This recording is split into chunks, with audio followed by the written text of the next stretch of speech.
Diambil, diangkat aja sama 10 orang. Bayangkan bagaimana beratnya itu batu. Batu yang panas ditindihkan di atas dada dan perutnya Bilal bin Rabah. Setelah itu tidak lain, saudara, itu kukunya sampai kadang ada yang mengatakan kukunya sampai dicabuti. Kuku kakinya Bilal bin Rabah itu disiksa, dicabuti, dicambuk. Udah ditindih sama batu, dicambuk, saudara, diancam agar keluar dari agamanya Allah. Kalau dia keluar, Bilal bin Rabah keluar dari agamanya Allah, maka siksaan tersebut akan berhenti dan dimerdekakan dari seorang budak, tidak bakal diganggu lagi. Tapi apa yang keluar dari mulutnya Bilal bin Rabah? Allahu ahad, ahad, ahad. Yang keluar dari mulutnya Bilal bin Rabah, Bilal lebih cinta menghadapi kematian, lebih ingin menghadapi kematian daripada keluar dari agamanya Allah Subhanahu wa ta'ala.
Bismillahirrahmanirrahim. Assalamualaikum warahmatullahi ta'ala wabarakatuh.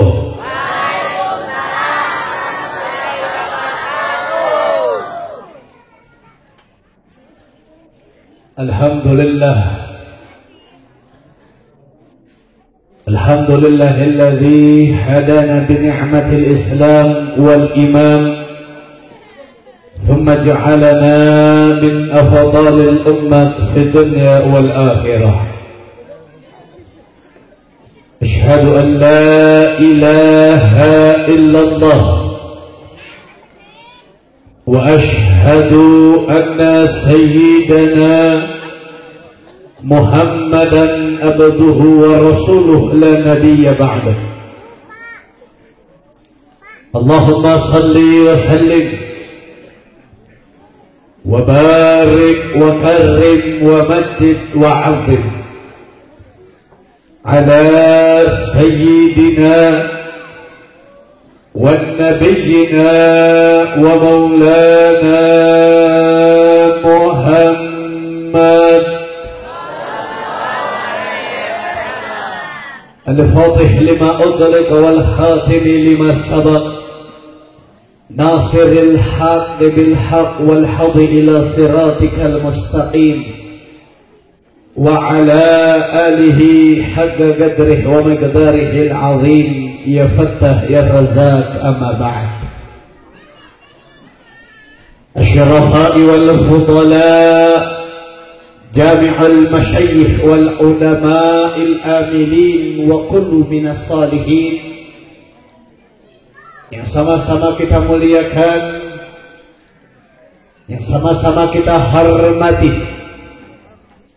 kepada segenap para alim ulama, para kiai, para asatidz, para ajengan, para sesepuh, para masyayikh, para tokoh masyarakat setempat, wabil khusus keluarga besar Pondok Pesantren Al-Ikhlas Al-Ihsan, ketua yayasannya akhina fillah Haji Suryana, begitu juga daripada pimpinan pondok pesantrennya akhina fillah Ustaz Afifuddin, juga kepada para alim ulama yang lain, para kiai, para tokoh masyarakat yang lain yang hadir pada kesempatan ini, yang hadir pada kesempatan ini acara, yang mohon maaf Tidak bisa saya sebutkan namanya satu persatu, tapi demi Allah tidak mengurangi rasa hormat saya kepada guru-guru kita sekalian. Kita doakan mudah-mudahan para ulama-ulama kita, para kiai, para ustadz, para ajangan, para sesepuh, para masyayikh kita selalu senantiasa Allah panjangkan umurnya, Allah sehatkan jasmani dan rohaninya, Allah berkahkan langkah perjuangan dakwahnya. Begitu pula kita doakan pondok pesantren Al-Ihsan, mudah-mudahan Allah jadikan pondok tersebut pondok yang diberkahi oleh Allah Subhanahu wa taala. Tidaklah santriawan santriawatinya kecuali Allah jadikan mereka yang saleh dan saleha. Amin ya rabbal alamin. Begitu pula kepada para aparatur pemerintah dari RT, RW, lurah yang hadir pada kesempatan kali ini, dan terlebih khusus salam penghormatan saya sampaikan terkhususnya kepada seluruh jamaah hadirin wal hadirat, muslimin muslimat, mu'minin mu'minat, umatnya baginda Nabi besar Muhammad yang hadir pada kesempatan kali ini, yang berkumpul bersama dari dimulainya acara sampai detik ini. Kita bersama-sama mengagungkan Allah, kita bersama-sama memuliakan Allah, kita bersama-sama membesarkan Allah. Semua angkat tangannya kita bermunajat meminta kepada Allah. Mudah-mudahan dengan keberkahannya kita berkumpul pada ini tempat, dengan kemuliaannya istighfar dan juga salawat, tidaklah kita pulang dari ini tempat kecuali seluruh dosa-dosa kita diampuni oleh Allah Subhanahu wa taala. Dosa keluarga kita diampuni oleh Allah, dosa ibu bapak kita diampuni oleh Allah, dan mudah-mudahan tidaklah Allah jadikan kita meninggal kecuali meninggal di dalam keadaan husnul khatimah. Amin ya rabbal alamin. Alhamdulillah, segala puja beserta puji kita haturkan kehadirat Allah Subhanahu wa ta'ala. Allah yang begitu agung, yang begitu besar, yang begitu mulia. Tidak ada barometer yang bisa menghitung kemuliaan Allah, tidak ada barometer yang bisa menghitung keagungan Allah. Begitupun Allah yang maha kasih dan yang maha rahmat. Huwallahul ladzi la ilaha illa khairuh. Tiada Tuhan yang patut kita sembah, yang patut kita agungkan, yang patut kita besarkan kecuali Allah Subhanahu wa ta'ala. Allah yang maha kasih, yang maha cinta kepada setiap hambanya. Mau hamba yang beriman, mau hamba yang bertakwa, mau hamba yang kufur nikmat, siapapun hambanya, Allah tetap memberikan kasih sayang kepada hamba tersebut. Begitupun terkhususnya Allah memberikan khususiyah rahmatnya kepada umat-umat yang beriman kepada Allah Subhanahu wa ta'ala. Apa rahmatnya Allah? Salah satunya rahmatnya Allah dengan Allah memberikan nikmat yang beraneka ragam kepada kita semuanya. Allah memberikan nikmat kepada saya, Allah memberikan nikmat kepada kalian, Allah memberikan nikmat kepada yang ikhwan, Allah memberikan nikmat kepada yang akhwat. Begitu banyak nikmat-nikmat yang telah Allah karuniakan kepada kita.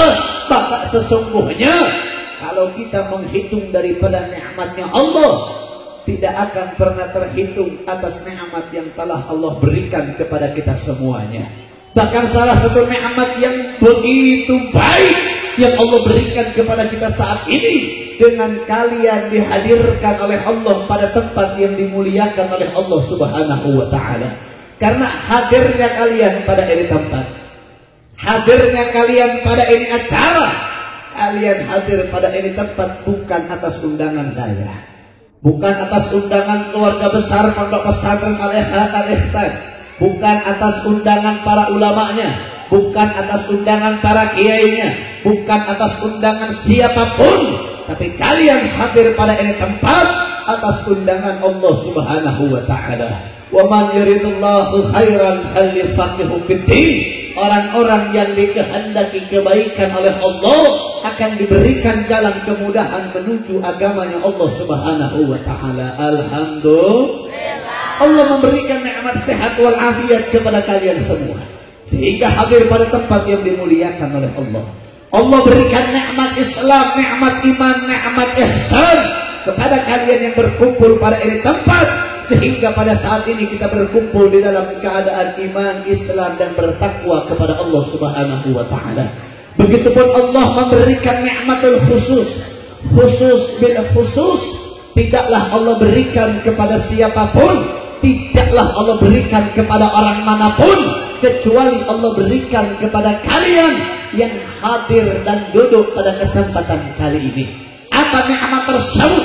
Yaitu nikmat Allah menjadikan kalian yang duduk pada ini tempat, yang hadir pada ini tempat adalah umat dan hambanya yang diberikan kekhususan, yaitu dengan cara memuliakan kalian di hadapan Allah Subhanahu wa taala. Alhamdulillah, kalian dengan hadirnya pada ini tempat itu dimuliakan oleh Allah.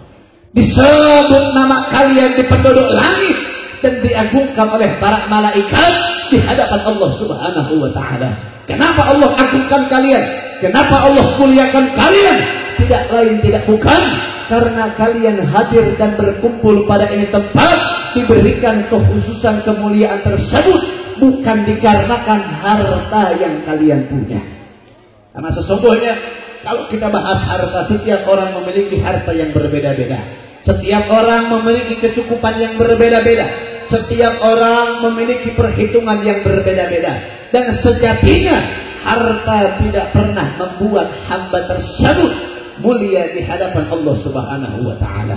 Begitupun yang namanya pangkat, tahta, jabatan dan derajat tidak pernah membuat hamba tersebut mulia di hadapan Allah. Lalu apa yang membuat kita mulia di hadapan Allah saat ini? Tidak lain tidak bukan sebagaimana yang Allah sampaikan di dalam Al-Qur'an, wa qala Allah Ta'ala, qul bi fadlillahi wa bi rahmatihi fabidzalika falyafrahu. Yang artinya qul, katakanlah, bi fadlillah, dengan kemuliaannya Allah, wa bi rahmatihi, dan juga kasih sayangnya Allah, fabidzalika falyafrahu, dengan kedua perkara tersebut falyafrah, bergembiralah kalian, berbanggalah kalian, bersenang hatilah kalian dengan kedua perkara nikmat yang telah Allah berikan kepada kita semuanya. Apa perkara nikmat tersebut? Yang pertama adalah fadlullah, ataupun kemuliaannya Allah Subhanahu wa taala. Apa yang termasuk daripada kemuliaan Allah? Kemuliaan Allah tidak ada barometernya, sebagaimana yang saya katakan di awal tadi. Kemuliaan Allah tiada hitungnya, kemuliaan Allah tiada taranya. Lalu kemuliaan Allah yang bagaimana yang dimaksudkan di dalam ini ayat? Karena kalau kita bahas kemuliaan Allah, di belakang kalian terhampar sawah yang begitu luas, itu kemuliaan Allah. Allah memberikan setiap sawah, setiap bibitnya nikmat hidup dan berzikir kepada Allah Subhanahu wa taala. Allah menciptakan gunung, bukit, lautan, sungai, ini termasuk daripada kemuliaan Allah. Allah ciptakan manusia, binatang dan hewan, itu termasuk daripada kemuliaan Allah. Bahkan hewan binatang yang kecil saja, yang setiap hari kalian tepuk mati binatang tersebut, kalian pukul mati binatang tersebut, yaitu nyamuk. Nyamuk disebutkan oleh Allah di dalam Al-Quran, itu nyamuk memiliki berbagai macam aneka ragam anatomi tubuh yang ada di dalamnya. Maka tidak lain tidak bukan itu juga termasuk daripada kemuliaan Allah. Lalu kemuliaan Allah yang Bapa, kemuliaan Allah yang bagaimana? Kemuliaan Allah seperti apa yang Allah berikan kepada kita, yang dimaksudkan di dalam ini ayat? Maka sebagaimana yang dijelaskan dalam kitab Tafsir Ma'alimut Tanzil karangan Al-Imam Bagawi, di dalam kitab tersebut dijelaskan fadlullah fi hadhil ayat, kemuliaan Allah di dalam ini ayat, laisal nas wal muluk wa kadzalik, bukan daripada manusia dan seluruh alam semesta ini, bukan, tapi kemuliaan Allah yang ada di dalam ini ayat adalah Al-Qur'anul Karim. Alhamdulillah, Al-Quran, saudara, yang Allah berikan kepada kita, yang kalian semua punya di rumah masing-masing. Ini adalah kemuliaan Allah yang Allah berikan kepada kita. Kemuliaan Allah di dalam Al-Quran salah satunya, saudara, Al-Quran ini diturunkan bukan baru di zaman sekarang. Al-Quran ini diturunkan kepada baginda Nabi besar Muhammad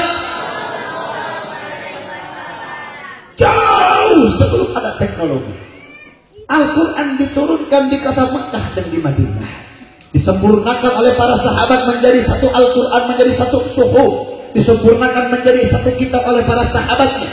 Al-Quran firman-Nya Allah yang jauh dari teknologi. Tapi ada satu fakta menarik, saudara. Di dalam Al-Quran itu ada namanya ayat yang berbunyi Al-Bahar ataupun laut. Ada juga daripada bahasa Al-Ard ataupun bumi. Nah, kalau dibandingkan dari Al-Baqarah sampai Al-Ikhlas, Al-Bahar, laut dengan bumi, itu perbandingannya 70 dengan 30%. 70-nya Al-Bahar, 70-nya laut, 30%-nya adalah bumi yang Allah sebutkan di dalam Al-Quran. Dan ini menandakan dengan fakta yang terjadi di zaman sekarang, bahwasanya seluruh dunia, bukan hanya Indonesia saja, seluruh negara, seluruh dataran, itu hanya 30% daripada di alam muka bumi ini, dan 70%-nya diisi dengan lautan. Lalu siapa yang membuat Al-Quran ini kalau bukan daripada firman-Nya Allah, kalau bukan yang Maha Agung, kalau bukan yang menciptakan alam semesta dengan isinya? Alhamdulillah. Pertanyaannya saya tanya, semua jamaah di rumah punya Al-Quran apa enggak? Benar. Insya Allah. Saya tanya, kalau santriawan, santriawati hidup di pondok pesantren udah mustahil. Mustahil lepas dari Al-Quran, itu mustahil, saudara. Santri gak mungkin lepas dari Al-Quran. Saya tanya sama yang ibu-ibunya. Ibu di rumah punya Al-Quran, Bu? Benar. Lemes benar. Yang semangat, Bu? Punya Al-Quran apa enggak? Dibaca atau dipajang? Baca atau pajang? Benar. Mun ngabohong kowe yang doakeun salakina kawin deui sia.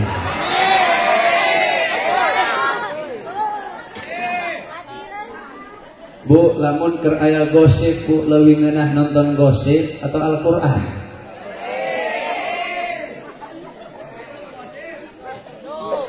Subhanallah. Sakali barakali Bu, sapoe barakali ngaji Al-Qur'an. Lain sapoe sakali nya. Saminggu sakali karek ngaji Al-Qur'an. Eta hukum malam Jumat doang. Lain di Al-Baqarah nepi ka Al-Ikhlas, Yasin hungkul. Kadang mau dibaca lain Al-Qur'an nah. Laten mau dibaca. Benar.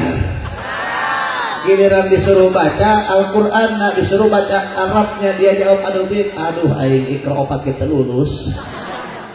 Aya nu kitu. Subhanallah. Inna lillahi wa inna ilaihi.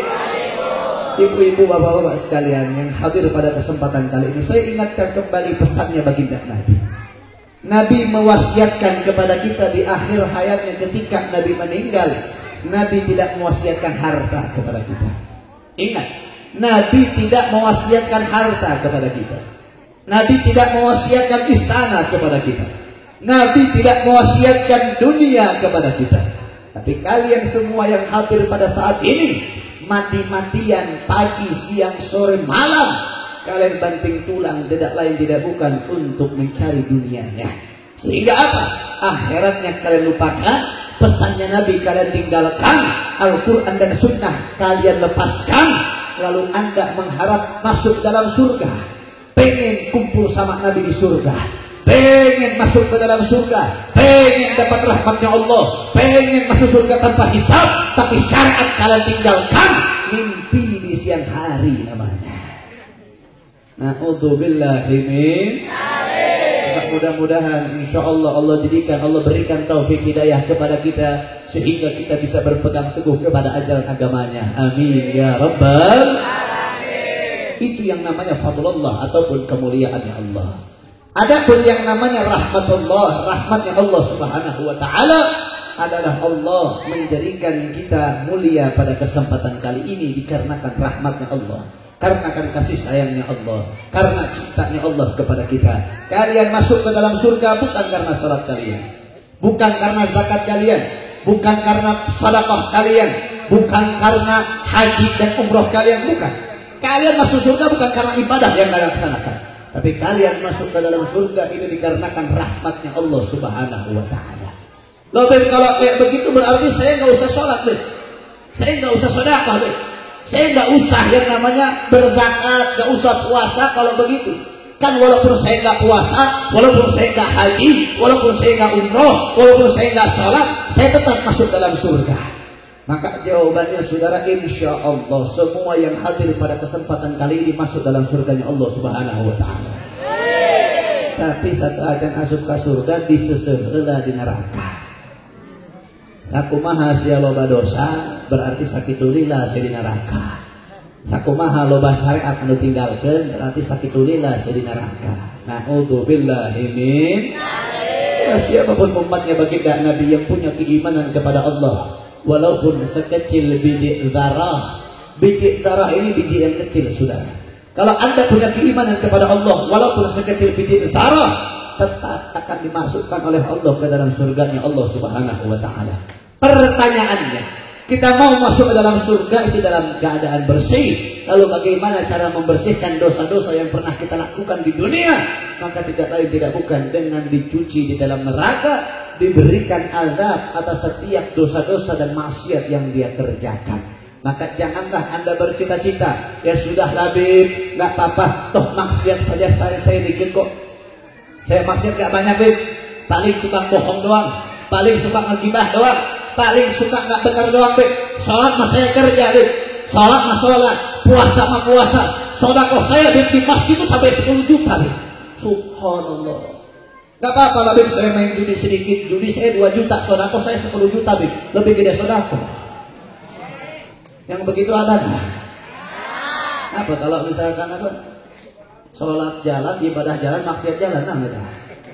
STMJ nya, sholat jalan, sholat terus, maksiat jalan. Ini kadang banyak yang begitu sudah. Sholatnya dilaksanakan, subhanallah, subuhnya di masjid, saudara. Sholat subuh di masjid, zuhur di masjid, isya, asar, maghrib, isya di masjid. Pulang sholat isya dari masjid langsung ke pos ronda main gaple judi. Ingat kata Nabi dalam hadis yang mengatakan, "May yu'minu billah wal yawmil akhir." Barang siapa yang beriman kepada Allah dan hari akhir, la talbisul haqqa bil batil. Jangan mencampur adukkan yang hak dengan yang batil. Halal halal, haram haram. Kalau mau taat sekalian. Kalau mau taat sekalian, gak usah repot. Kalau mau maksiat sekalian, gak usah repot. Jadi malaikat gak bingung catat amal ibadah Anda. Mau masuk surga sekalian surga. Ini kadang banyak, habis sholat maksiat, habis maksiat tobat. Ingat, jangan menganggap mentang-mentang Allah itu maha kasih, Allah itu maha rahmat. Betul saudara, dalam Al-Quran disampaikan innallaha ghafurur rahim, bahwasanya Allah ini maha pengampun lagi maha penyayang. Jangan mentang-mentang karena ini ayat, ya sudah saya maksiat, nanti saya tobat, Allah mengampuni dosa saya. Habis itu saya maksiat lagi, saya tobat lagi, maksiat lagi, saya tobat lagi. Syukur kalau Anda mati dalam keadaan taubat. Tapi kalau Anda mempermainkan agamanya Allah dengan cara Anda menganggap Allah itu hanya maha pengampun, ingat, dalam Al-Quran Allah mengatakan innallaha syadidul iqab, Allah ini memiliki azab yang sangat pedih. Na'udzubillahi min. Jadi jangan sampai belang bentong. Tahu belang bentong? Tadi sholat jalan, maksiat terus. Sholat terus, maksiat jalan. Na'udzubillahi min. Terus kalau bukan karena sholat, kalau bukan karena zakat, kalau bukan karena puasa, kalau bukan karena haji, kalau bukan karena umroh, kok kita bisa masuk dalam surga hanya karena rahmatnya Allah Subhanahu Wa Taala? Emang apa rahmatnya Allah? Rahmatnya Allah tidak lain tidak bukan adalah dengan Allah menjadikan kita umatnya baginda Nabi besar Muhammad. Ini rahmatnya Allah. Ini kasih sayangnya Allah. Allah menciptakan seluruh yang ada di alam muka bumi ini tidak lain tidak bukan dikarenakan baginda Nabi. Sebagaimana Allah tegaskan di dalam hadis Qudsi mengatakan laula ya Muhammad ma khalaqtu aflan. Kalau bukan karena kehadiran, kalau bukan karena baginda Nabi, maka Allah tidak akan menciptakan alam semesta dengan isinya. Begitupun Allah tidak akan menciptakan surga dan neraka kalau bukan karena baginda Nabi. Dan Nabi adalah seorang nabi, seorang makhluk yang sangat mencintai daripada umatnya, sehingga kita punya Nabi memberikan syafaat bukan hanya kepada sebagian umatnya, bukan hanya kepada sebagian saja, bukan, tapi kepada seluruh umatnya yang beriman kepada Allah Subhanahu wa taala. Ketika nanti di padang mahsyar, saudara, Nabi Adam berkumpul dengan umatnya, Nabi Nuh berkumpul dengan umatnya, Nabi Idris, sampai kita punya Nabi yang terakhir, yaitu kita punya Nabi, semua berkumpul di padang mahsyar. Umatnya Nabi Adam, dia datang kepada Nabi Adam. Ya Nabi Allah Adam alaihi salam, atlubu minkum syafa'ah, aku meminta syafaat kepadamu. Apa jawab Nabi Adam? Nafsi binafsi, anta wa ana. Engkau uruslah ibadah engkau, dan aku memiliki urusan tanggung jawab di hadapan Allah Subhanahu wa taala. Dan ini seluruh nabi, seluruh rasul dari 124.000 nabi dan 313 rasul mengatakan seperti itu, tidak memperdulikan umatnya di akhir zaman kelak, kecuali daripada baginda Nabi besar Muhammad. Nabi tidak akan masuk ke dalam surganya Allah sebelum seluruh umatnya Nabi ikut masuk ke dalam surganya Allah. Dan inilah rahmat dan kasih sayangnya Allah yang Allah khususkan kepada kita semuanya. Alhamdulillah. Bukan hanya itu, saudara. Bayangkan dulu di zaman Nabi Musa alaihissalam, zaman Nabi Musa, ketika ada umatnya Nabi Musa yang bermaksiat kepada Allah, misalkan fulan bin fulan, dia mabuk, dia zina, dia mencuri, maka di depan pintu rumahnya itu, misalkan si fulan yang bermaksiat, di depan pintu rumahnya akan terpampang bahwasanya ini orang telah bermaksiat. Terpampang dengan kalimat yang tertulis di atas pintunya. Terpampang, ini orang fulan telah berzina, ini orang telah bermaksiat, ini orang telah mabuk-mabukan, terpampang. Sehingga semua umat saat itu di zamannya Nabi Musa alaihissalam mengetahui siapapun orang yang bermaksiat. Bahkan dulu di zaman Nabi Musa itu, kalau seandainya ada badan yang terkena najis, kalau kita lagi sholat kena najis di baju tinggal dibersihkan, najis di tangan tinggal dicuci, beres, hilang najisnya. Kalau umat Nabi Musa baju itu kena najis, bajunya harus dirobek. Umat Nabi Musa kalau tangannya kena najis, yang mana kena najis itu harus dibuntungin tangannya, saudara. Itu umat Nabi Musa. Beda dengan kita. Kenapa Allah memberikan kekhususan ini? Tidak lain tidak bukan karena kasih sayangnya baginda Nabi besar Muhammad.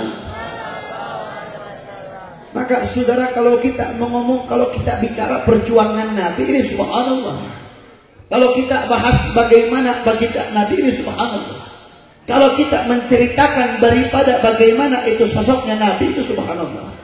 Andaikan seluruh pohon yang ada di alam muka bumi ini, seluruh pohon, ini pohon dijadikan sebagai pensil, sebagai pena, seluruh lautan yang ada di seluruh alam muka bumi ini dijadikan sebagai tintanya, maka tidak akan bisa menuliskan keagungan dan kebesaran kemuliaan baginda Nabi besar Muhammad.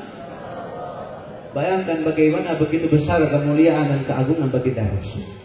Jadi kalau misalnya kita bicara tentang Nabi, saudara, subhanallah, disampaikan dalam syair maulidnya, huwal bashar lakal bashar, bahwasanya kita punya Nabi itu seperti manusia tapi bukan seperti ciptaan Allah. Saking sempurnanya baginda Nabi, saking tidak ada cacatnya baginda Nabi, saking tidak ada kekurangannya baginda Nabi, seluruhnya yang ada di dalam tubuhnya baginda Nabi itu semua mulia tiada tanggung, mulia tiada tara.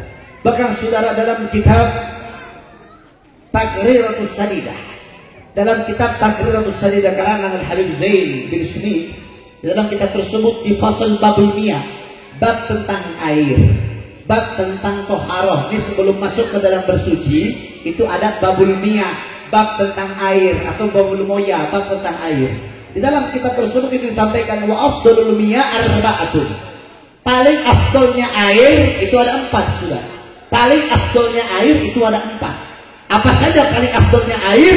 Yang pertama adalah air yang keluar dari jari jemarinya baginda Nabi besar Muhammad. Itu yang pertama. Yang kedua, ma'u Zamzam, air Zamzam. Yang ketiga, ma'ul Kautsar, air telaganya baginda Nabi.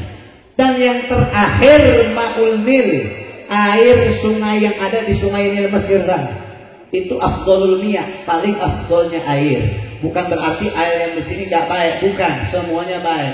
Karena begini saudara, dalam perhitungan jangan kalian mendeskripsikan seperti ini.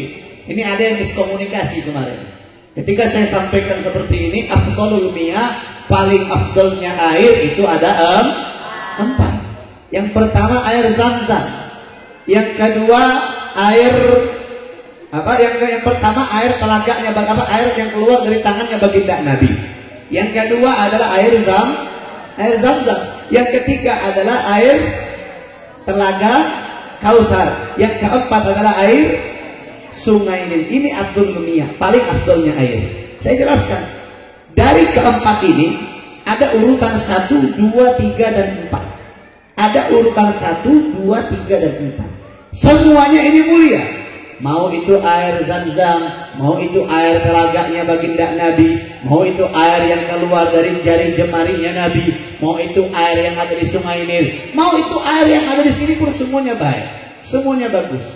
Tapi akan ada sebuah perkara yang lebih baik daripada yang baik, yang lebih mulia daripada yang mulia, yang lebih sempurna daripada yang sempurna. Maka mana yang paling betul? Maka mana yang lebih mulia? Maka sebagaimana dijelaskan, wa afdalu, yang paling afdalnya air daripada 4 perkara tersebut adalah air yang keluar dari tangannya baginda Nabi besar Muhammad. Air yang keluar dari tangannya Nabi itu lebih mulia daripada air apapun. Kenapa? Karena terikat dan ada pada dirinya baginda Nabi besar Muhammad.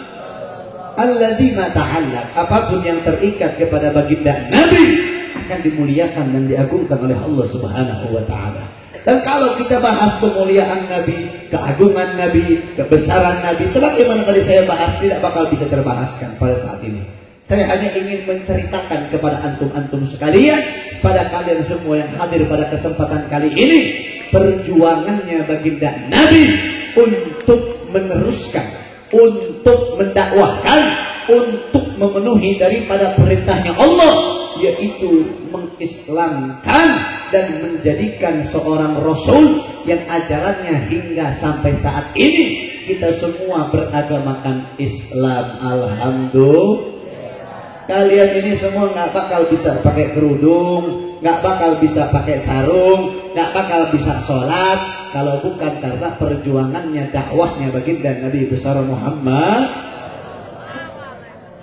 Teringat sebuah ayat sudah di dalam Al-Quran Al-Karim. Allah sampaikan, wa qala Allah Ta'ala, wa idh yamkuru bikal ladzina kafaru liyuthbituka aw yaqtuluka aw yukhrijuka wa yamkuruna wa yamkurullahu wallahu khairul makirin. Di dalam ini ayat sangatlah luar biasa saudara. Di dalam ini ayat sangat begitu luar biasa.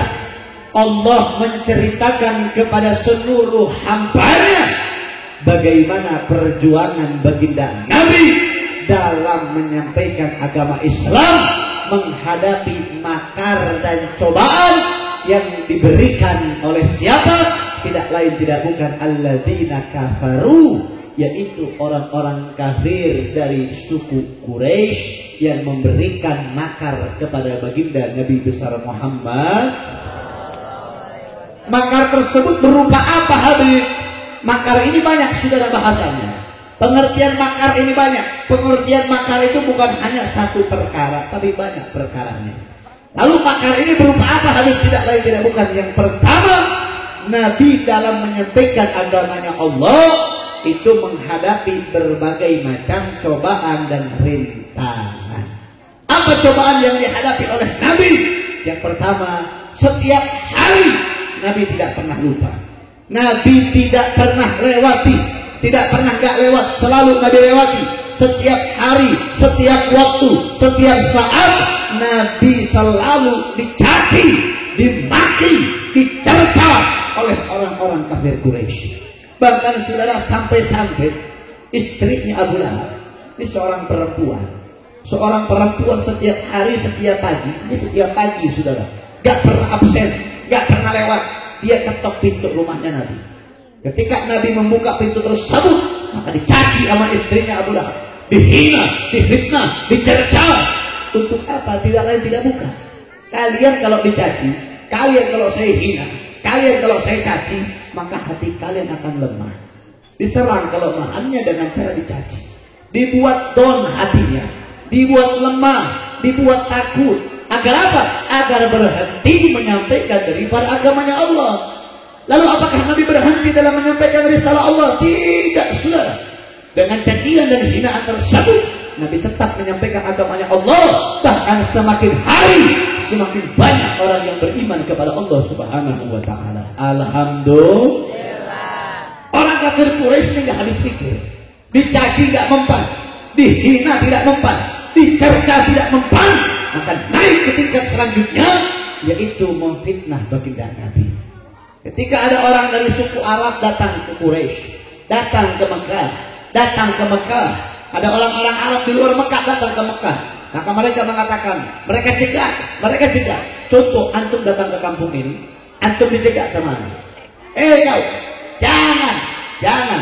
Kata orang Quraisy apa? Kata orang-orang kafir Quraisy apa? Jangan kau dekat yang namanya Muhammad. Muhammad itu pemecah belah bangsa. Muhammad itu pemecah belah rumah tangga. Muhammad itu Tuhan tukang sihir yang gila. Muhammad itu sahirul majnun. Difitnah kita punya Nabi. Tidak lain tidak bukan agar apa?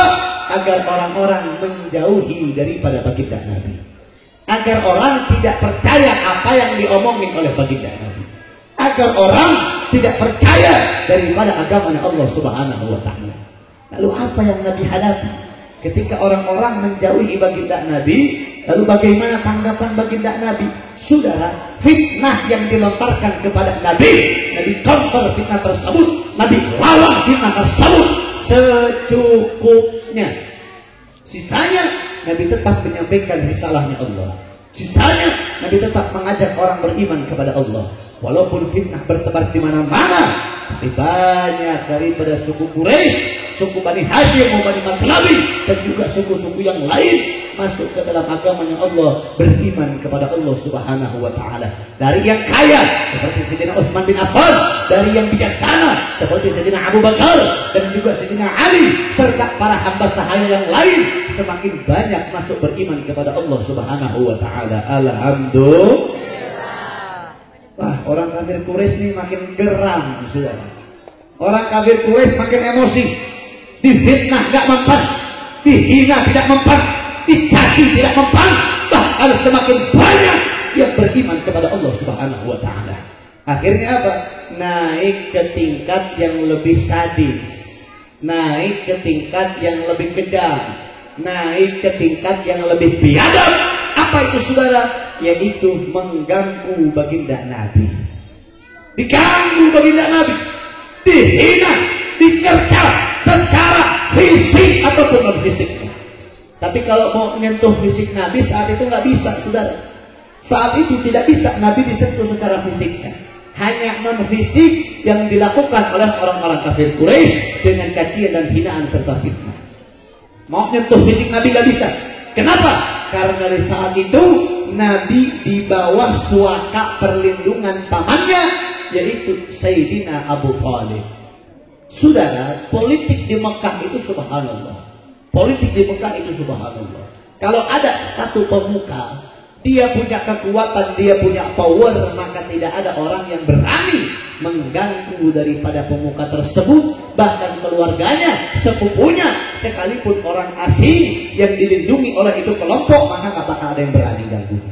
Karena Nabi di bawah perlindungan pamannya saat itu Bani Hashim, pemimpin, pemuka dari Bani Hashim, Bani Maklabi ataupun Mutalibi, yaitu Sayyidina Abu Thalib, maka tidak ada orang yang berani menyentuh fisiknya Nabi. Gak ada, cuman dihina doang, cuman dicerca doang, cuman difitnah doang. Tapi kalau diganggu fisiknya gak ada yang berani. Akhirnya mereka gak habis pikir. Mereka tahu Nabi itu cinta sama umatnya. Nabi itu sangat sayang kepada para sahabatnya. Maka mereka mencari para sahabatnya Nabi yang beriman kepada Allah dari kalangan orang yang tidak punya pendukung, yang tidak punya harta, yang tidak punya kekayaan, yang tidak punya perlindungan, yaitu hamba sahaya ataupun seorang budak.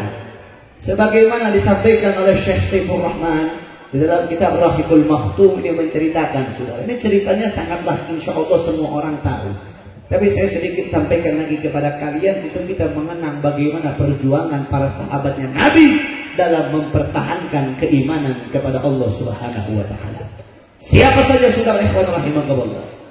Seorang hamba sahaya. Yang pertama, seorang hamba sahaya bernama Bilal ibn Rabah, berkulit hitam, dari Habasyah, tidak punya harta, tidak punya kekayaan, tidak punya perlindungan, seseorang yang lemah. Apa yang dilakukan oleh orang kafir Quraisy? Abu Jahal mengambil, dicari nih atau Bilal bin Rabah, dicari. Setelah ketemu, setelah dapat, diseret ke padang pasir yang begitu panas, ditelanjangi dadanya telanjang, nggak pakai pakaian, saudara. Dibuka, hanya tersisa dari pakaian atas pusar sampai bawah saja. Diambil sama 10 orang. 10 orang ini baru bisa angkat itu batu karang. Batu karang, batu yang besar sudah. Diambil, diangkat aja sama 10 orang. Bayangkan bagaimana beratnya itu batu. Batu yang panas ditindihkan di atas dada dan perutnya Bilal bin Rabah. Setelah itu tidak lain, saudara, itu kukunya sampai kadang ada yang mengatakan kukunya sampai dicabuti. Kuku kakinya Bilal bin Rabah itu disiksa, dicabut, dicambuk, udah ditindih sama batu, dicambuk, saudara, diancam agar keluar dari agamanya Allah. Kalau dia keluar, Bilal bin Rabah keluar dari agamanya Allah, maka siksaan tersebut akan berhenti dan dimerdekakan dari seorang budak, tidak bakal diganggu lagi. Tapi apa yang keluar dari mulutnya Bilal bin Rabah? Allahu Ahad, Ahad, Ahad. Yang keluar dari mulutnya Bilal bin Rabah, Bilal lebih cinta menghadapi kematian, lebih ingin menghadapi kematian daripada keluar dari agamanya Allah Subhanahu wa taala. Itu Bilal bin Rabah. Bahkan ada lagi, saudara, kalau kalian pikir siksaan yang diterima oleh para sahabat Nabi itu biasa saja, deh. Enggak parah, deh. Ada seorang sahabat Nabi bernama Khabab bin Amr. Ada seorang sahabat Nabi bernama Khabab bin Amr. Khabab ini seorang sahabat Nabi dari kalangan budak, hamba sahaya. Dia ini lemah, tapi tukang pandai besi. Tahu pandai besi? Tukang apa kalau zaman sekarang tuh tukang ketok besi. Tukang bikin pedang, tukang bikin panah, tukang bikin baju perang. Ini Khabab tugasnya. Saudara, besi itu yang bentuknya beraneka ragam baru bisa dibentuk dengan wujud pedang yang ada di zaman sekarang. Itu melalui proses dibakar di atas bara yang panas, setelah dibakar ditempa dengan palu dan dibentuk dengan sedemikian rupa. Bayangkan besi yang panas saja bisa lunak dengan panasnya api tersebut. Ini besi yang setelah dipanaskan diambil sama Abu Jahal, ditempelkan, disetrika di badannya Khabab. Bukan hanya itu, Suhaib bin Amr, salah, Khabab itu bukan bin Amr, Suhaib bin Amr Ar-Rumi. Suhaib bin Amr Ar-Rumi, Pak Ibu sekalian, perhatikan. Besi itu dipanaskan dari yang tadinya berbenda padat sampai berubah menjadi benda cair. Itu besi saking panasnya bagaimana. Dari yang tadinya padat dicairkan hingga menjadi besi cair. Besi yang betul-betul membara merahnya. Itu besi cair sama Abu Jahal dan orang-orang kafir Quraisy diambil, disiramkan di atas matanya Suhaib bin Amr Ar-Rumi sehingga matanya buta dan dia bisu, tidak bisa berbicara. Bahkan ada satu kisah yang sangat tragis. Seorang sahabatnya Nabi, ayahnya beriman kepada Allah, ibunya beriman kepada Allah, anaknya beriman kepada Allah. Siapa dia? Yaitu Sayyidina Ammar. Sayyidina Ammar radhiyallahu anhu wa an walidain. Ini saudara Ammar bin Yasir namanya. Yasir ini abahnya, ibunya bernama Sumayyah. Ammar ini hamba sahaya, seorang budak. ibunya seorang budak, ayahnya seorang budak. Jadi tiga-tiganya ini seorang budak hamba sahaya, beriman kepada Allah semuanya. Ketahuan sama Abu Jahal, ini Ammar diambil, diseret saudara, diseret terus diikat di tiang pohon, diikat di sebatang pohon, ditelanjangi dada, dicambuk, disiksa, dipukuli, ditendang, diancam agar keluar dari agamanya Allah. Tapi saat itu Ammar tetap bersikukuh mempertahankan keimanan kepada Allah Subhanahu wa Ta'ala. Maka apa yang dilakukan oleh orang-orang kafir Quraisy? Abu Jahal mencari ibunya Ammar bernama Sumayyah, perempuan tua renta. Ingat, saya katakan bukan perempuan yang muda, bukan perawan, bukan. Sumayyah, perempuan tua renta, lemah, diseret sama Abu Jahal, dicambuk sama Abu Jahal, bahkan sampai matanya Sumayyah itu menangis, bukan menangis air mata lagi, menangis darah, saudara, keluar dari matanya Sumayyah. Disiksa di hadapan Ammar bin Yasir. Hati siapa yang tidak luka ketika melihat ibu yang dicintainya disiksa di hadapan mata? Maka imannya Ammar saat itu lemah. Imannya Ammar saat itu melemah. Ketika ibunya Sumayyah melihat imannya Ammar melemah, maka Sumayyah mengatakan kepada Ammar, wahai Ammar, kalaupun aku harus mati saat ini disiksa oleh Abu Jahal, maka wallah aku tidak ridho kalau kau harus keluar dari agamanya Allah Subhanahu wa Ta'ala. Biarkan aku mati, tapi jangan kau keluar dari agamanya Allah.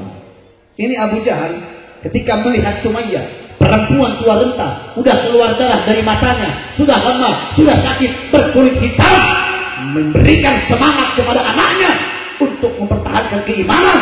Apa yang dilakukan oleh Abu Jahal? Maaf ibu-ibu sekalian, maaf. Diambil satu tombak kayu, sama Abu Jahal diambil satu tombak kayu, ditusukkan kepada Sumayyah dari depan kemaluan tembus ke pinggang belakang, saudara.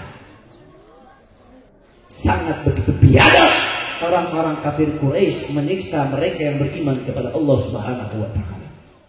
Meninggal di tempat. Ayahnya Yasir meninggal, dibunuh di tempat. Di hadapan Ammar, kedua orang tuanya dibunuh di hadapan anaknya. Jatuh terpingsan, dibebaskan oleh Abu Bakar saat itu. Maka saudara, kalau kita bahas ini menjadikan pembelajaran. Yang pertama kali syahid bela agama Allah bukan orang laki-laki, bukan laki-laki yang gagah perkasa, bukan laki-laki yang berotot, bukan laki-laki yang muda. Yang pertama kali syahid bela agama Allah, bela syariat Allah, seorang perempuan tua renta bernama Sumayyah yang rela mengorbankan nyawanya untuk membela agamanya Allah Subhanahu wa Ta'ala. Itulah Sumayyah. Maka saudara ikhwan rahimakumullah, saya sampaikan kepada kalian, perjuangan Nabi bukan hanya sampai di situ saja. Masih banyak perjuangan Nabi dalam menyampaikan agama Allah. Masih banyak derita jerih payahnya Nabi dalam menyampaikan agama Allah Subhanahu wa Ta'ala. Itu sahabatnya Nabi. Ada satu kisah saya sampaikan lagi menjadikan pembelajaran buat kita. Ketika pamannya Nabi telah tiada, istrinya Nabi meninggal, pamannya Nabi meninggal, maka di saat itu suatu ketika Nabi sedang duduk di hadapan Ka'bah. Enggak sedang sholat, enggak. Sedang duduk merenung melihat Ka'bah. Merenung, Nabi sedang berpikir sejenak. Lalu apa yang dilakukan oleh orang-orang kafir Quraisy? Abu Lahab mengambil sorban ataupun kainnya Abu Lahab diambil, dililitkan di lehernya Nabi. Setelah dililitkan di leher Nabi, diseret kita punya Nabi sampai matanya Nabi mengeluarkan air mata menahan daripada cekikannya Abu Lahab. Itu yang dilakukan oleh orang kafir Quraisy, menghina dan mengganggu daripada dakwahnya baginda Nabi. Maka saudara, saya sampaikan, Nabi menyampaikan Islam kepada kita bukan dengan nikmatnya, bukan dengan nyamannya, bukan dengan enaknya jamuan, bukan. Nabi datang ke kota Taif, dilempari batu sampai gerahangnya Nabi berdarah. Saya dakwah ke sini, menyampaikan agamanya Allah di sini, disambut sama panitia, disambut sama kiainya, dikasih makanan, dikasih minuman. Nabi menyampaikan agamanya Allah bukan dengan enaknya disambutnya, tapi dengan hinaan, cercaan, cacian. Nabi menghadapi daripada cobaan, menyampaikan agamanya Allah Subhanahu wa Ta'ala. Maka ini patut menjadi pembelajaran buat kita agar selalu senantiasa bersyukur kepada Allah atas nikmat yang telah kita dapatkan pada saat ini. Jadi jangan ngomong begini, saudara Abe ngomong sama saya begini, Beb. Kenapa ya Allah tidak menciptakan saya hidup di zaman Nabi? Kan kalau saya hidup di zaman Nabi, setidaknya saya bisa ketemu sama Nabi, Beb. Kenapa saya malah diciptakan di zaman sekarang? Maka saya jawab begini, masih bersyukur Anda hidup di zaman sekarang, jadi umat Nabi, beriman kepada Allah. Bayangkan kalau hidup di zaman Nabi, bukan menjadi sahabat Nabi, malah ditakdirkan menjadi Abu Lahab. Na'udzubillahi min dzalik. Maka saya tanya semua yang hadir pada saat ini, bersyukur atau tidak? Bersyukur atau tidak?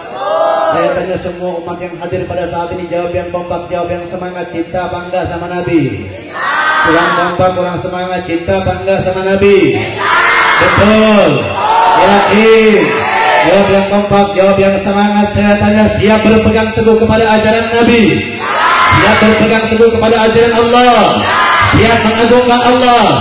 Siap mengagungkan Nabi? Betul. Semua angkat tangannya, takbir. Sallu ala Nabi Muhammad. Maka kalau Anda bersyukur dijadikan umat Nabi, cinta kepada Nabi, berpegang teguhlah kepada ajarannya. Jangan menjadi orang yang muflis. Tahu orang muflis? Orang yang merugi. Ibu bapak sekalian, tadi saya sampaikan kepada kalian di awal. Kalau kalian masih ingat, alhamdulillah. Dua perkara yang disampaikan oleh Nabi, yang dititipkan oleh Nabi, yaitu yang pertama adalah Al-Qur'an, dan yang kedua adalah sunnahnya baginda Nabi besar Muhammad. Barang siapa yang berpegang teguh kepada ajaran tersebut, maka akan selamat. Dan sedangkan faktanya di zaman sekarang, banyak orang yang melepaskan daripada pegangan yang diberikan oleh Nabi. Betul atau tidak? Zaman sekarang aneka ragam, saudara. Coba saya tanya, kemungkaran apa yang tidak terjadi di zaman sekarang? Kemaksiatan apa yang tidak terjadi di zaman sekarang? Kesesatan apa yang tidak terjadi di zaman sekarang? Perpecahan, permusuhan apa yang tidak terjadi di zaman sekarang? Coba saya tanya, zaman sekarang tetangga sama tetangga musuh-musuhan ada apa enggak? Banyak atau dikit? Benar? Di kampung dia ayah? Ayah? Kadang lain tetangga hukum. Zaman ayah nak musuh-musuhan, ustad yang ustad kadang musuh-musuhan. Di harapan mah alus, harapan mah. Namun kepanggih cepakat cepiki, tapi di tukangan mah saling tusuk, saling hina, saling ngajelek-jelek ya. Nukos gitu ayat ya. Oh, Pak, sudah. Terus ada yang nanya begini sama saya, Beb, kok zaman sekarang bisa ya ustaz sama ustaz musuh-musuhan? Bukannya mereka paham agama, bukannya mereka paham daripada syariat. Kok hanya karena beda maulid, beda yang dibaca, beda guru, akhirnya malah menjadikan perpecah belahan. Na'udzubillahi min dzalik. Saya tanya, kira-kira jelaskan atau jangan? Jelaskan atau jangan? Ibu bapak sekalian, saya tanya, di kampung ini maulid yang dibaca apa? Diba? Barzanji? Deba yang dibaca? Deba. Maulid itu bukan hanya diba. Ada diba, at-tiba, ada barzanji, ada syariful anam, ada maulid adab, ada maulid simtud duror, ada maulid-maulid yang lain. Semua maulid sama. Jangan menjadikan perpecahan hanya karena beda baca maulid. Ini saudara ada terkadang beda baca maulid pecah belah. Beda, yang satu pakai speaker, yang satu enggak pakai speaker, akhirnya musuh-musuhan. Ada yang begini saudara. Yang satu nggak pakai hadroh, yang satu pakai hadroh, musuh-musuhan hanya karena beda gurunya. Ada yang mengatakan, arek naus dia pakai hadroh, arek naus dia pakai musik speaker kos gitu, bid'ah eta mah di zaman Nabi. Itu jadi masalah, saudara. Mau pakai speaker, mau nggak pakai speaker, tidak jadi masalah. Jangan jadi perpecahan. Ingat, ikhtilaf ma bainal ummati rahmat. Perbedaan antar umatku itu menjadikan rahmat, menjadikan kemudahan. bukan menjadikan perpecahan. Kira-kira sampai sini jelas? Sampai sini paham? Betul? Saya tanya semua yang hadir di sini, mazhabnya Syafi'i atau bukan? Syafi'i atau bukan? Alhamdulillah. Kalau mazhab Syafi'i, saya punya wudu. Contoh, ini saya punya wudu. Salaman sama yang bukan mahram, bakal tidak wudunya? Batal. Itu mazhab Syafi'i. Bayangkan kalian berangkat umroh, berangkat haji, insya Allah pakai mazhab Syafi'i. Tawaf di Ka'bah. Sapoe mual anggeus eta tawaf. Mual beres tawafna. Kalat saputeran geus batal deui wuduna. Tersentuh dengan yang bukan mahram. Maka ketika kita umroh ataupun haji, lebih disarankan untuk yang namanya taklid ataupun intiqalul madhab, berpindah madhab dengan madhab yang ada di sana, yang mana madhab tersebut tidak membatalkan wudhu bersentuhan laki-laki dan perempuan yang bukan mahram dengan syarat tanpa syahwat. Ini sesuatu perbedaan yang menjadikan sebuah rahmat. Dan dari 4 madhab tersebut, madhab Syafi'i, 4 madhab yang ada di dunia yang dipakai oleh seluruh umat Islam. Apa saja 4 madhab tersebut? Kita semua madhabnya madhab Syafi'i. Ada madhab Malik, ada madhab Hana, ada madhab Hambal. Itu saja. Nggak ada madhab Soekarno, itu nggak ada. Apalagi madhab Megawati, itu nggak ada. Cuma 4 madhab. Nggak ada madhab Soekarno, itu nggak ada. Apa kasih itu? Ini subhanallah, aneh. Memang itu yang tadi saya katakan. Kesesatan apa yang nggak ada zaman sekarang?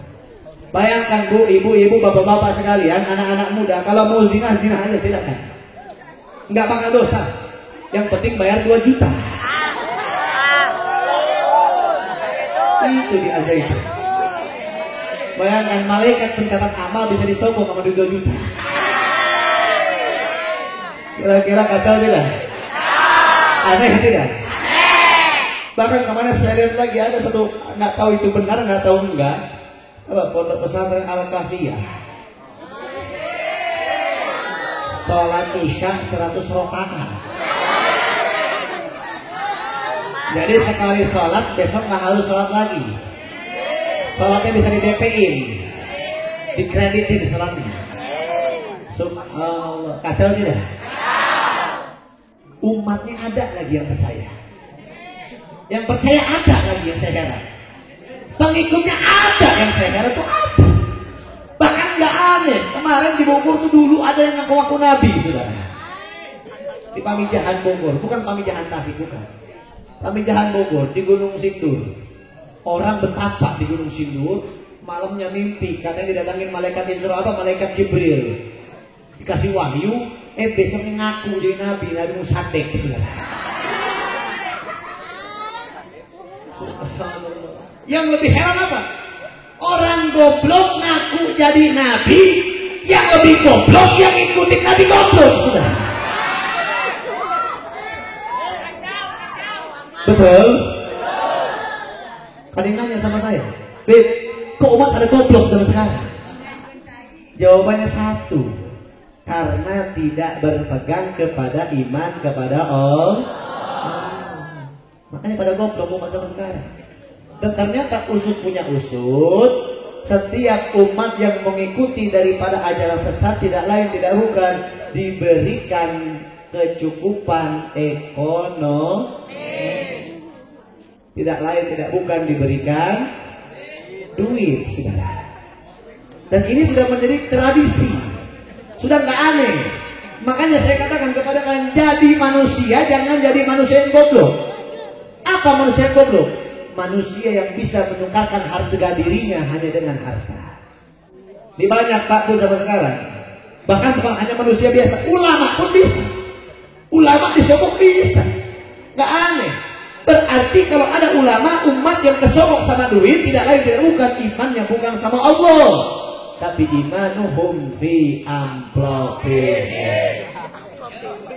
Iman sama kalau enggak imanuhum fi besakihim. Ibu bapak sekalian saya tanya, amplop itu isinya apa? Bu, Pak, kalau istilah Inggris itu mengatakan money is everything. Duit itu segalanya. Saya nggak mau munafik. Orang sini ada nggak yang nggak butuh sama duit? Jelema kelo hungkul butuh kene ka duit. Tong kala jelema kelo aing ge butuh ka duit. Mah tuh kenapa teh? Boga pamajikan dibere nafkah kudu make duit. Anak arek sekolah kudu make duit. Arek pesantren kudu dibere make duit. Sakabeh duit, benar? Itu tidak masalah, saudara. Tidak masalah kalau hanya sebatas seperti itu. Kalau yang menjadikan masalah imannya sama duit. Kadang ada nih, kadang ada. Ini kita nggak usah bahas ke masalah agama dulu nih. Kita nggak usah bahas ke masalah agama. Kita bahas masalah duniawi aja dulu. Kadang saudara, ini kalau nggak tahu, kalau di sini nggak tahu ya, saya nggak tahu. Kalau di Bogor itu dulu di tempat saya, dulu di tempat saya. Kalau sudah ada yang namanya pemilihan dewan, tahu pemilihan dewan? Pemilu. Ini saya nggak bakal bahas pemilu, saya nggak bakal bahas karena masih lama. Cuman harus hati-hati. Ini kalau dulu tuh di depan saya, kalau ada pemilihan anggota dewan, bahkan kita nggak usah anggota dewan deh, anggota yang paling kecil aja, pemilihan kepala desa. Itu kadang suka ada 5 calon Pak Bu, yang nyalonin 5, kepala desa yang nyalonin 5. Yang nomor urut 1 biasanya kalau datang ke rumah itu jam 2 ngasih amplop 100.000. Yang nomor urut 2 150. Urut 3 200. Yang keempat begitu juga. Terus aja. Biasanya suka disebut dengan serangan fajar. Pasti kasih amplop tong pohonnya milik orang. Nukas gitu di dia aya tuh. Sarua wae nya. Tapi da sih mas daerah ge pasti aya wae sih. Bu, ye nya aing mah berenya hokieu. Copot duitna tong dipilih tapi. Tapi lamun eta gejreg, lamun eta halus, lamun eta bener, pilih aja. Teu make duit ge wios, lamun eta bener. Lamun eta istiqomah. Tapi lamun teu gejreg, lamun teu bener, lamun teu belul, cokot we duitna. Tong dipilih. Tong ngajual keimanan, tong ngajual diri hanya karena duit. Na'udzubillahi min. Udah banyak maksud kesesatan udah banyak di mana-mana sekarang. Bahkan maksiatnya pun udah banyak. Saya tanya Bapak Ibu sekalian, yang maksiat zaman sekarang banyak atau dikit? Banyak. Yang maksiat banyak atau dikit? Banyak. Bahkan maksiat itu bukan hanya orang gede saja, bukan hanya orang dewasa saja. Bu, Pak sekalian, dengarkan baik-baik. Kemarin saya melihat berita, saya lupa di Jawa Tengah atau Jawa Timur, ini Jawa ke sana. Berita viral itu masuk juga TikTok, Instagram, televisi masuk. 3 orang anak laki-laki berusia 8 tahun sekolah kelas 2 SD memperkosa perempuan usianya 5 tahun sekolahnya TK. 8 tahun loh Bu. 8 tahun memperkosa anak perempuan usia 5 tahun. Kira-kira kacau atau tidak? Akhir akhirnya budak 8 tahun gak bisa memperkosa anak batur. Aing baheula kelakar 8 tahun, keur aing 8 tahun main koleci kene. Nya koleci. Di tempat aing bahasana koleci cicing sia.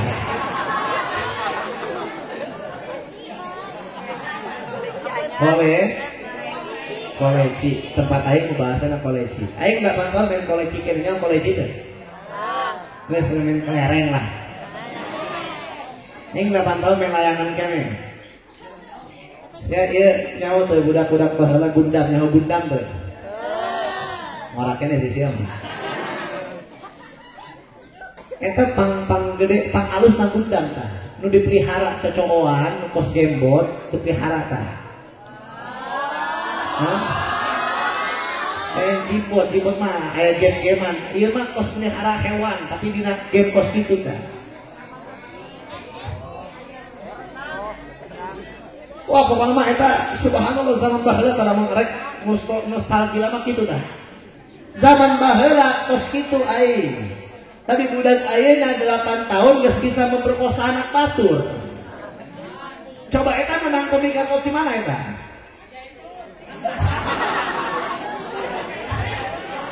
Sia tong nyalahkeun orang bingungan sia eta mah. Anak kecil 8 tahun udah bisa dapat pemikiran buat memperkosa orang lain. Dapat pemikiran seperti itu dari mana? Dari benar nggak Bu? Ibu-ibu, bapak-bapak yang punya anak kecil di rumah dikasih HP nggak? Dikasih nggak? Tong nyalakan anak sia, lamun anak sia kurang ajar kayak ajaran batur, tapi sia mengajarkan anak kurang ajar ke sia. Gara-gara diberek. Ibu bapak saya tanya, di HP sampai sekarang apa yang nggak bisa diakses? Hah? Nggak usah pakai zaman barometer ibu bapak, pakai zaman barometer saya saja. 20 tahun yang lalu, 20 tahun yang lalu, HP ada apa enggak? Ada HP Nokia yang kalau dilempar ke anjing, anjingnya mati.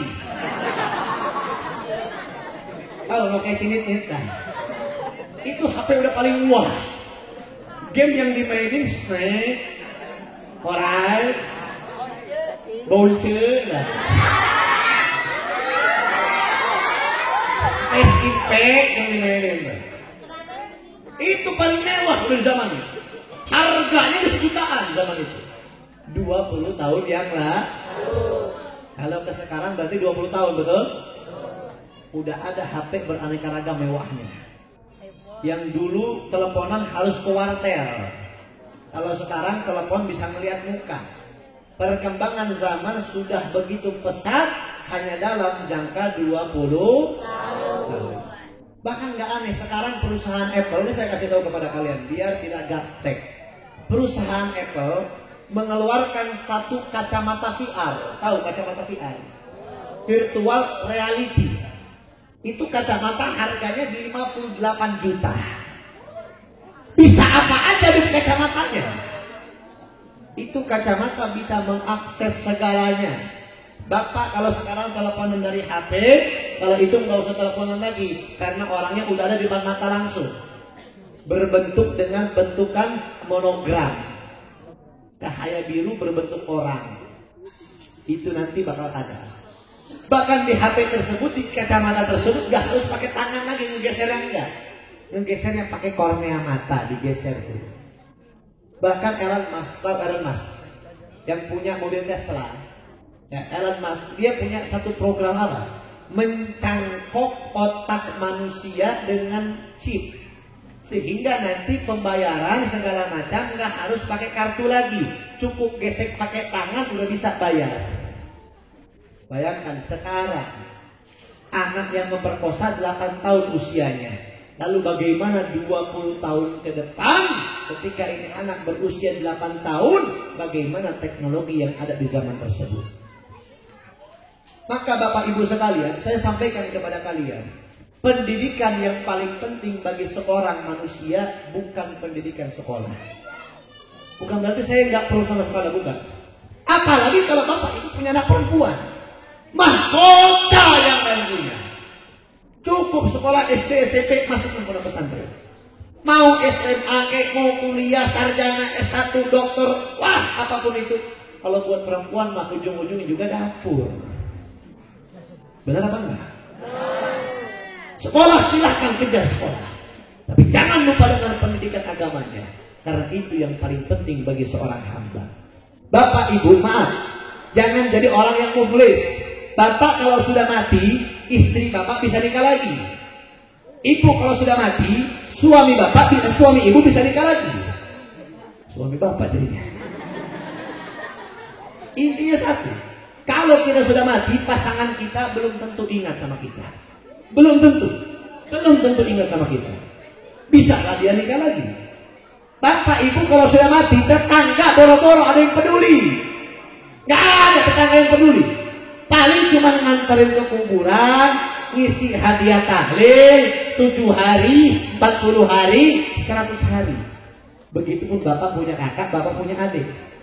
Nggak ada yang ingat sama bapak kalau udah 10 tahun bapak meninggal, nggak ada yang ingat. Yang ingat dengan seseorang ketika telah meninggal adalah seorang anak yang tidak pernah melupakan orang tuanya kalau sudah meninggal. Bu, Pak, mungkin Bapak Ibu pernah mendengar satu hadis. Ini hadis nggak asing buat kita semuanya. Apa hadisnya berbunyi? Idza mata bani Adam in qata amaluhu illa min salasin. Ketika seorang manusia ini meninggal, maka terputuslah seluruh amalnya kecuali 3 perkara.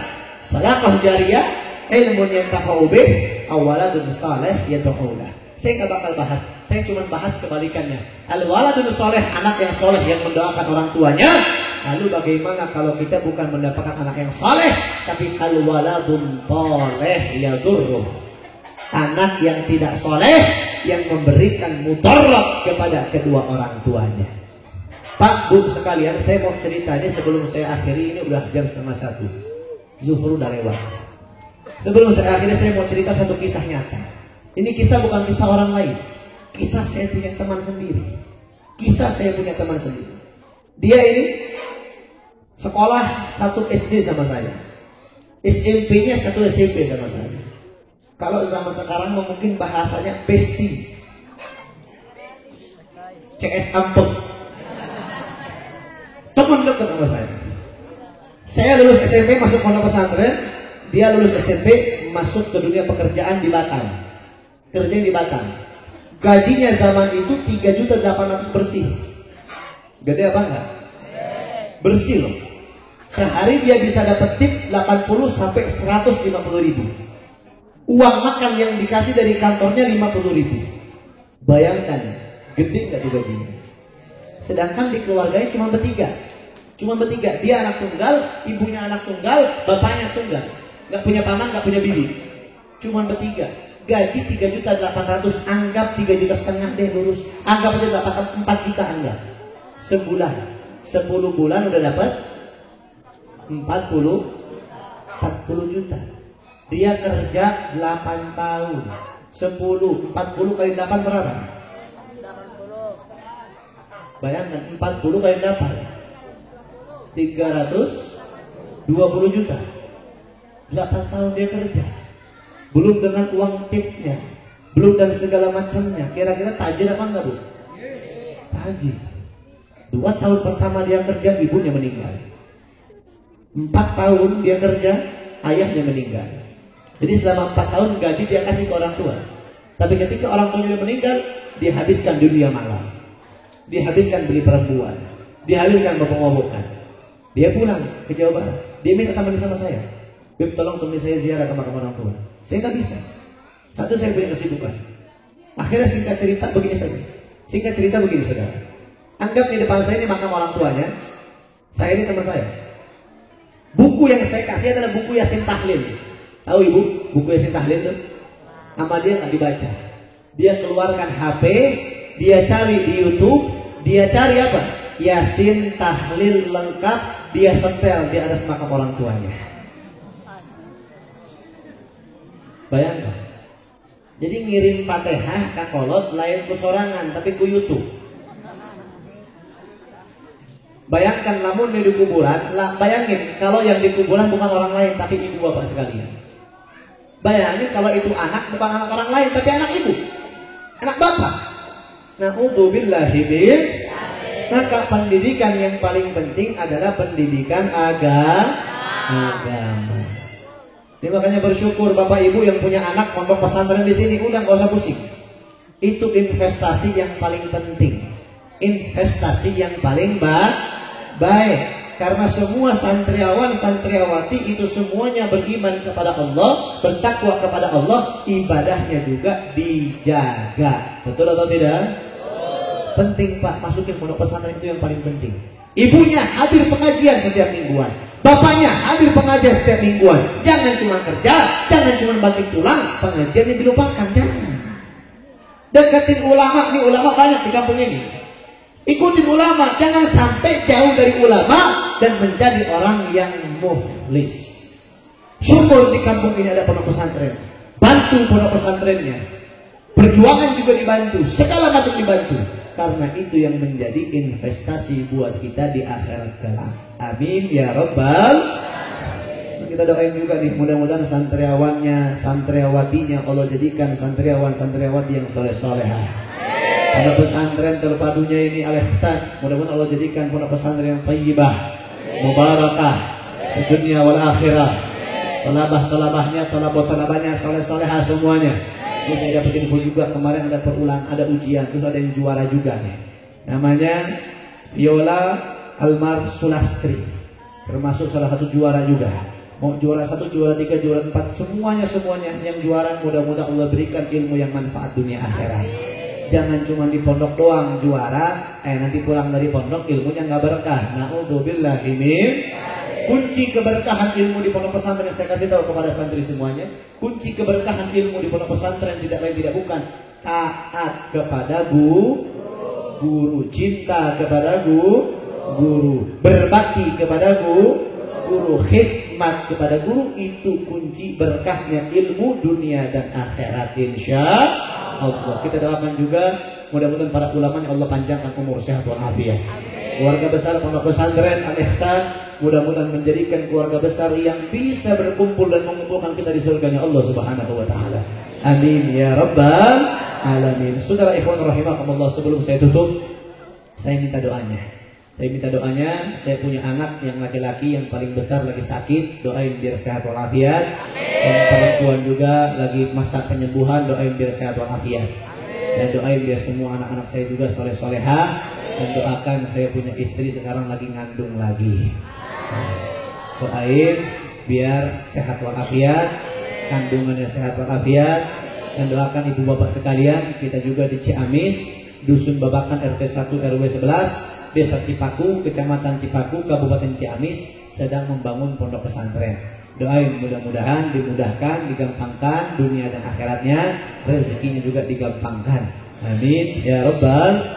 Doain Bu biar saya istiqomah di dalam kebaikan. Mungkin atas apa yang saya sampaikan hanya bisa segini saja. Atas kurang lebihnya saya mohon maaf. Atas segala kekurangan saya mohon maaf. Syukran katsiran jazakumullah khairan ala ihtimamikum wa ala jalisikum wa ala hadirikum fi hadal makanil mubarak. Hadza minni wa lakum minkum wabillahi taufiq wal hidayah wal inayah. Assalamualaikum warahmatullahi wabarakatuh.